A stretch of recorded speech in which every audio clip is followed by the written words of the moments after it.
Hello, everybody, and welcome back to another episode of the Sexy Business Podcast. As always, I am one of two cat girls today, Lewd Neko, and joining me is my co-host, Spooky Dangerous. Who has become a cat girl all of a sudden, for audio listeners, I guess. And today we are going to be doing another awesome interview with the VTuber Nagi Nova. Say hello.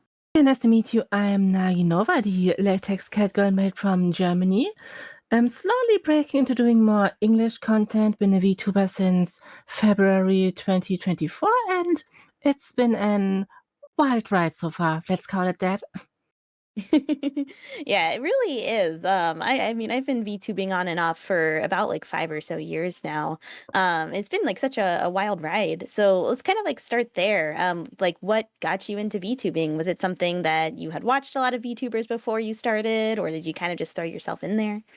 Actually, to be fair, when people first started me showing some VTubers, I wasn't too much into them because most of the time when I got shown clips, it was out of context, let's call it screaming, and I didn't get it. I didn't get it at first. I was like, okay, I think I'm missing some context. Why is this funny, actually? It took me a while to figure out that VTubing can be so broad and include many, many topics and themes. Yeah, we've had a lot of we've only had a couple of VTubers on so far, though we'd like to certainly increase that number, but that's definitely something that's really true. You know, when VTubing started, it was kind of mostly just focused on like gaming content, but now we have like singers, we've had a couple of like ASM artists and voice actresses on here. And then obviously we have like the whole lewd tubing side now, which can range anywhere from like talking about dirty things or even doing like educational content, all the way to like various forms of sex work.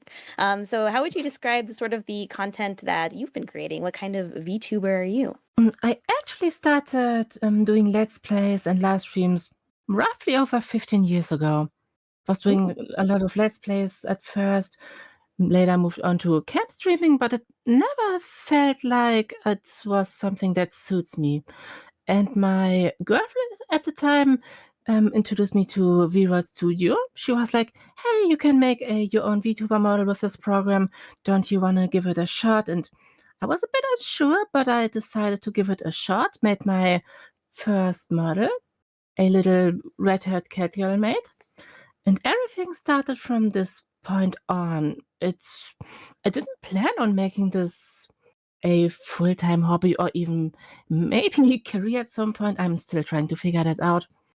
But it became very enjoyable very fast for me, and yeah, what was just something I did for free. I didn't pay anything at first, didn't have any custom-made backgrounds. I soon realized, okay, this is really fun. I think I can reach a lot of people with fun content I can make. So I decided to put more effort and money into it. Yeah, because you can see the animated background that we've very graciously stolen from you. And so this is like a cafe kind of setup, is that right? Yes, it's a maid cafe I'm leading. I'm also getting a new, more cyberpunk-themed maid cafe background in the future, Nice. but that's still in the works. How lore heavy would you say you are as a VTuber? Because we had someone on recently who was like, this is the backstory for my character, this is kind of like how all the design and stuff comes together. Would you say that that's something similar to how you've done things? Like there's a story behind this character and why they're in a cafe, or you're presenting the cafe experience to chat or something like that? At first, I didn't have much of a lore. I didn't even know that's a VTuber thing that many VTubers have. I was just a little red-haired Catgirl Maid doing fun stuff, and later on I thought about a lore, especially because my character design shifted drastically in just 1 year, from just a more so chibi-style Catgirl Maid to a more adult, latex-oriented Catgirl Maid. So I came up with a lore that's still a bit fragmented at the moment. I'm putting it together currently. Maybe there will even be a short novel. I don't know. Would be something that's pretty fun. I have a friend who's really into writing his own novels, and he wanted to help me at some point. So there will probably be something like that in the future. But yeah, I was once an innocent maid, not doing anything too fancy, wanted just people to be happy at my little maid cafe. But because my mother was very sick, I decided I want to help her in the most drastic way possible. I decided to be sold off to someone as a slave maid before I became full age. Just one day before I became full age, actually, I decided to sell myself in order so she can buy medicine. And that ended up in some interesting ways for me. I was just doing typical maid service at some point, and later on I wanted to regain my freedom again. And when I said, can I somehow become a free person again? They said, oh, you can take on additional different jobs if you want to. So I looked up what they had on offer, and yeah, one of those offers was doing additional sex work after the maid service was done. So I decided to do that out of my free will.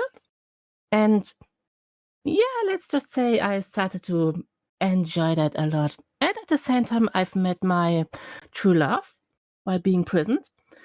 There is this, she's actually my wife in real life, and we decided to Huge. intertwine our lore.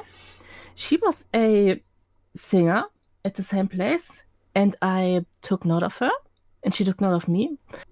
And later on, whenever people went looking, she would snuck into my cell, and yeah, we would do let's just say fun stuff in private. Yuri Gem, let's fucking go. Yeah. But while we're kind of on the topic of it, and how I found you from posting on Twitter, we're talking about doing some more NSFW commentary kind of stuff on your streams.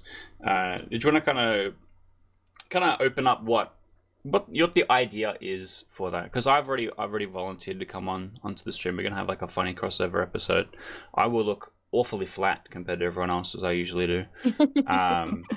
But yeah, I'm curious Flat as is to justice.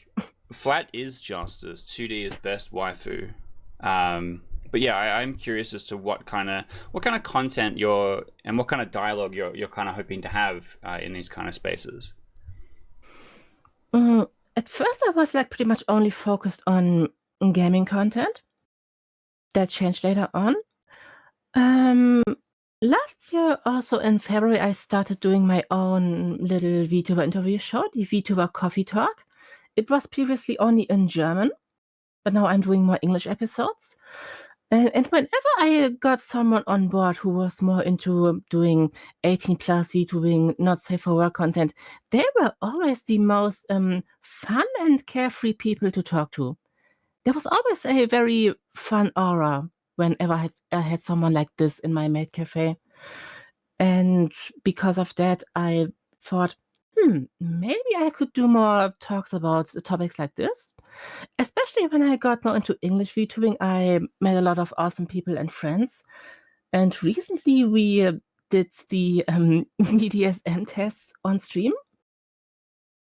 You know the one it's you're getting asked 100 Yeah. questions and you Yeah, get your we've done We've this done it as before. well. I got a score back that said that I was vanilla. Spoiler alert for that Aw. episode, I guess.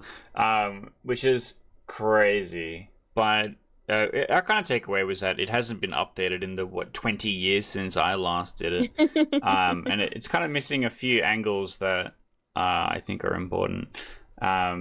But yeah, I've been seeing a lot of people doing the test and posting up the results, and maybe it's from following you and seeing retweets and stuff like that. But I wonder if it's just like a silly trend that people are doing for content or whatever. Because I know we kind of ran that same bait where in the thumbnail I was like, Neko's favorite kink is feet 100% detected or whatever. I have a friend you would go along pretty well with, I think. Did you have any surprising results from taking the test, or was it all kind of just like, yeah, I knew that? Apparently I became way more bratty. I didn't notice that. But yeah, that test is really making the rounds currently while we're recording. Yeah, it just seems like one of those, like, permanent things of the internet where, like, I remember encountering it when I was, like, a teenager on Tumblr and, everyone would take it and post their results, and it's, like, a decade and a half later, and people are still doing the same thing, so I guess it'll just live on forever. So yeah, me and my friend, shout out to Princess Maru, we were doing the test live on stream, and we ended up talking for 6 hours because there was so much interesting topics for us to talk about. We would go off topic constantly, and we had to split it into 2 streams because we couldn't fit everything in one stream. And that was such a fun experience. So I decided, okay, let's do more of that. I think it fits me really well. The chat was also going along with it, and we also said we don't do any sort of kink shaming, not at all.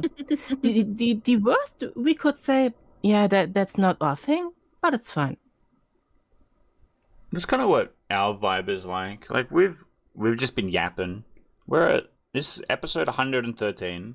There's been a lot of yapping, but also we've had specific episodes which are like, let's have a look at one kink, and a lot of the times it's like either like neither of us is thing or like one of us is really into it, the other one's kind of whatever. And we did the cuck episode, which I think was the most interesting one because it's so divisive in the community, and people are like, I hate this. Does this? I literally got a comment this week which was like, does this game have NTR in it? I'm like, my brother in Christ, the main character is a hopeless character who's never going to be in a relationship. I'm pretty sure it's NTR safe. And then so we did the episode about it, and we had to be like, okay, how, what is the appeal of this? How could people really be into this? And also, why do people hate this so much and stuff like that? Like, it feels more reasoned and analytical than like exhaustive, horny discussion about the yes because it looks good, yes because it makes me feel tingly, kind of discourse that I expect out of most people that would be in the chat. Now, in terms of sort of venturing in a little bit more into lewd content, do you think it's mostly just going to stick around at like sort of like talking about things and, doing these little quizzes? Or have you thought about doing things like, like lewd audios or playing lewd games or things that would kind of veer a little bit more into that explicit territory? Oh, yeah, definitely, but that has to wait a couple more months. I have a new VTuber model in the works. I've quickly shown it to you before we started talking. It's still a secret to most people. But it's something I really want to expand on because I always had this feeling of, yeah, I guess there are two different maids inside of me. The cozy and supportive maid, and the more let's say the more lewd maid who wants to express herself in different kind of ways. There are two different maids inside of you. Such a sick t-shirt idea. One is wholesome, one is lewd. Yeah. The one that wins is the one that you beat off, or something. I mean, one doesn't cancel out the other. I need both of them. I mean, there is the whole like twin ASMR as a popular genre where the person just duplicates themselves so they can be on both sides of you. Oh, that's a neat idea. So you could literally have like the wholesome version of you, and then like the devil on your shoulder that's like, ooh, you want to look at hentai. ASMR, you're having a threesome with Smeagol and Gollum is saying evil things, and Smeagol just wants to be nice to you.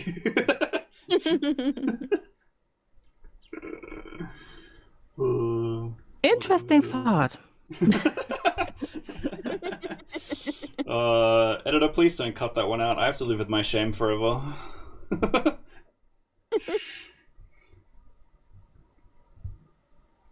Now, in terms of like kind of the content you make currently, like you make a lot of sort of like gaming videos and like reaction videos and discussions. Do you have any like favorites or kind of highlights when you think of back on like your VTuber journey, like particular streams you've done or things that you got put together where you're like, oh, that was so much fun? Most of the time, currently, I still stick to gaming-related videos. It's something that's become way too familiar with me, especially what I loved since beginning. Playing, let's say, a classic RPG where you have to do a lot of the reading work yourself. I am not a voice actor by any means, but I love giving every character their own voice. And I think that also worked out for me in the long run. Because, spoiler, I'm actually trans femme. I didn't tell so far. Dun, dun, dun. So, playing around with my voice for over 15 years definitely helped me a lot to have a rather flexible voice, I think, sometimes. That's the secret power that every trans woman has. They can hit you with the caller unknown voice. Yeah, I could be sounding rather sweet, but I also can sound very different if I want to. The accent, for some reason, makes it very funny to me. Because it feels like you're putting on a voice, but it also feels like you're putting on an accent on the voice, as opposed to your normal voice, which sounds very normal and natural, which I think is very funny. But yeah, have you thought about doing more voice acting work, like trying it out, and maybe voice acting for some video games? Because voice acting for a visual novel is literally just reading out what the characters are saying when they come on screen. I was never brave enough to look into that more. I don't think my voice is that good, actually, even though other people constantly tell me they like my voice, and I just don't get it personally. I think everyone hates their own voice when they listen to it, because I had like a very brief stint when very early on when I was like started VTubing, because I had a lot of extra time, where I was making like some custom audios for people, which meant I had to sit around and record stuff and then listen back to it and edit it like a bajillion times. And man, it's like such an excruciating experience to hear yourself talking. Yeah. I just feel that whenever I cut out clips to upload later. Yeah, I mean, same. I come back and edit the podcast, and because we put a little bit of filter on it to like audio balance and cut out some of the noise and stuff like that. But I just sound cringe all the time. And the other problem is that we don't have Australians on the show. You sound fine. Yeah, you think so? Yeah. The main thing is my accent is so different, and we normally have American kind of voices on the show. We very rarely have Australians. And I'll just say some shit. I'll just say some shit that you would hear at Bunnings on a weekend, which is just normal to me. And it's just sounds so strange and so far off fantasy land compared to everyone else in the room. And sometimes that stuns me a bit. I don't think you have to worry too much about it. Maybe I mean, a lot of people like accents. Yeah, you never know. Maybe Australian ASMR is like the next big thing. ASMR, your Australian boyfriend who makes porn games suddenly notice you or whatever. Wild scenario. Yeah, but that's like the whole draw, right? Is the weirder and more specific the thing, the more it pops off. Because in my recent memory, all the ASMR ones that blew up on YouTube was like climbing the Tower of Pisa with your boyfriend and then pushing him down the stairs or something. And so it's just like a normal conversation, and halfway through there's just like screaming and thudding and stuff. Like, and it would pop off because it was just so silly. But the title is like the main thing where people are like, this must be hilarious, you know? I want to make my own ASMR stuff for sure, though audio settings are always my weak point, and I think I would definitely need some help in that regard, but maybe that will happen later. I mean, your mic's really clear for us. Better than mine, probably. And the nice thing is, some people like the like lo-fi ASMR where they kind of want it to sound a little bad. I'm like, great, because I also don't know how to do proper like mostly just like the hardware that's actually tricky and like having the right environment because you don't realize how loud like your room is until you use like a really clear mic or you turn off all of your filters and you can hear everything and it's like why can I hear my fridge? Yeah. I have an air filter on in the same room. I don't think you'd ever notice. It's just low white noise. But you'd be listening to the recording back going like, oh yeah, that's the air filter. Now, what have you been up to lately? Do you have any exciting things you want to share with us that might be coming up for your content? Currently, I try to figure out how can I do German and English content at the same time. I don't want to Ooh. give up my German audience because think I've grown pretty well in the last 2 years. Though I feel like because my interests in gaming and general topics, because they are so niche, it wouldn't be that wise to restrict myself only to German viewers. And I like to reach as many people as possible. And so I try to figure out, okay, how much German streams and content do I want to make, and how much English content do I want to make. Right now, I'm just doing my English streams on Sunday mostly. And that's another thing that's pretty difficult. That was also a slight hurdle for us, the different time zones in that regard. Mm. I don't know what time is it currently at your place. Over here, it's just in the morning, 6:30 a.m. Yeah, and then for Neko, it's the evening. Like 11 p.m. And then for me, it's 2:30 p.m. I just had lunch. So you have like the full span of a day. Yeah, we've hit the entire planet in one Discord call. But yeah, that can make things really difficult. I actually did more English stuff at first. I was a mostly trans memes-based VTuber, but it became a bit I don't want to say boring, but I wanted to talk about more than just trans-related topics, so that went a bit into the background more recently. But I still try to be as supportive as possible to like-minded trans people. Hmm. Is that something you're comfortable with digging into a little bit more? Because it's become a bit topical recently. I see a lot on Twitter where people talk about how good Australia is actually compared to other countries when it comes to having access to HRT and stuff like that. So I am curious if Germany is a bit more of a safer place, because we just doom post about America like constantly. It would be nice to have a It's little so ray bad of here. sunshine. So far, I didn't have many bad experiences in Germany. Of course, there's a lot of trouble going on the internet. Whenever I post something trans memes related, there always be troublesome people. And recently, I even got a small hate raid on my Discord server. They started. I think 5 or 6 people suddenly came in and posted disgusting photos all over our Discord, but we quickly took care of it.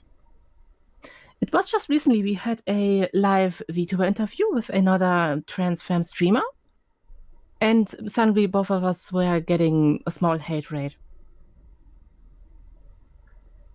But usually whenever I'm in public, I don't think anything bad ever happened to me because I'm trans femme.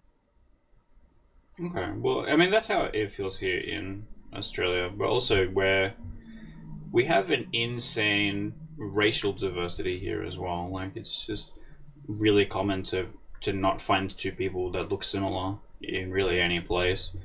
Whereas America, as I understand it, is a little a little more one note, let's say. It's America's weird because it's kind of like 5 countries smashed together. Because like when people talk about like the difference from like the South and like the North, or even Yeah. just like Texas is a country. Like it feels like you are going into a different country when you go into certain states. So it can be really different, or just like cities versus rural areas, because cities are like usually like super diverse. You get all sorts of people. Usually they're like less hateful, and then as soon as you get into like the country, it gets a little scary. It gets a bit yeehaw. It's like don't pull over if you're driving through the country. Although I do think it is cool that you're doing a mix of German and English content. I always feel like such a filthy American because I'm not fluent in two languages.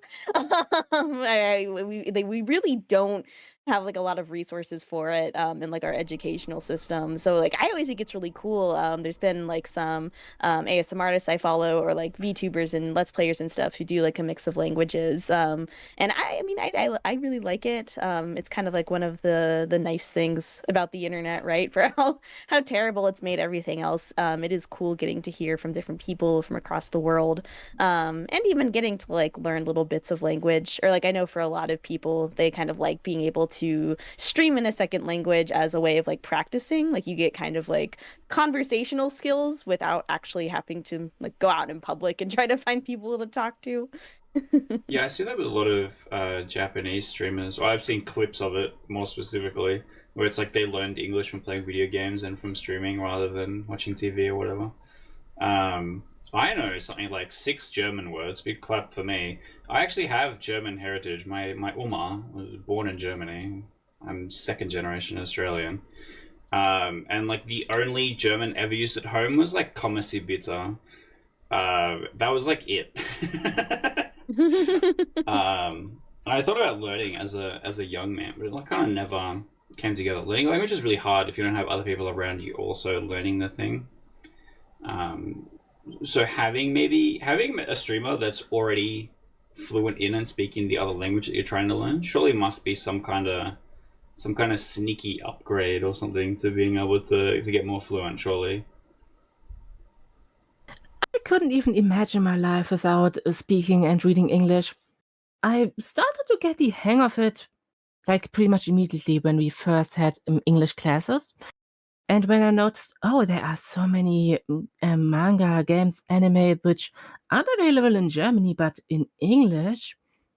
And because I was consuming more and more media and started talking more in English on the internet, I think I became pretty decent at English.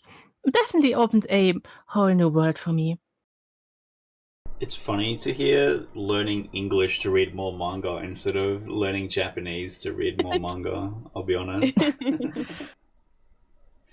But yeah, I imagine there isn't much German translation. The main languages that I see are all Eastern ones and then English. So I think finding European languages must be much more niche for those kinds of things. I'm so sad there are barely any Yuri manga in Germany. Really dry over here. No Not the Yuri Yuri. Gem. No Yuri. Yeah. All right. Well, we're coming to the end of our time. So Neko has a couple of really important Yuri-related questions. Who is your favorite husbando and or waifu?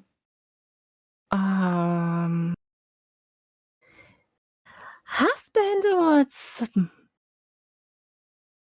many people don't get him at first, but I would say Okabe Rintaro from Steins Gate. Ooh. Okay, so I think I know who you're talking about. I did not catch the character's name, but Steins Gate, absolutely know what that one is. Yeah, the main male character. Yeah. And what about waifu? And because I have a thing for 90s anime, I don't know if you know Slayers, but I really like Lina Inverse. Okay, yeah, huge. Classic, for sure. Right. Now, lastly, where can our lovely viewers find all of your awesome stuff? You can find me most places as Naginova or Naginovanya, because who took that name? I will punch them. No. I'm doing a lot of posting on Twitter. Whoops. Over there you can find me as Naginovanya. I'm on Twitch as Naginova, bouncing between German and English streams. And I'm also on YouTube having a English and a German channel, both separately. The English channel is also Naginovanya, and the German channel is Naginova Maid. Currently, I'm preparing my first charity stream. It's gonna happen in June, 7th June to be exact. It's a donation stream for the Queer Lexicon. It's a German website with lots of informations regarding the LGBTQ community, and we want to raise some money for them so they can provide better service for people who just try to find their way around the LGBTQ space and feel a bit uncertain about some things. So I feel like it's really important to have a good research for this topic. Hell yeah, we're looking forward to that one. And as I mentioned earlier in the show, I'm going to be coming on, guest starring one of the streams. We're gonna have a big old chat about some goofy, sexy, funny shit, which I think will be fun. I'm looking forward to it. But we can definitely use more of that. Absolutely. I get to hit you with my 6 German words and then lots and lots of English. Na, da bin ich aber mal gespannt. Oh no. Alright, now Neko, you gotta tell everyone what buttons they can click, and then also in German. Ready? You gotta tell the German viewers how to click subscribe, and then I'm counting on you, Neko. I know you can do this. Hidden button. Good.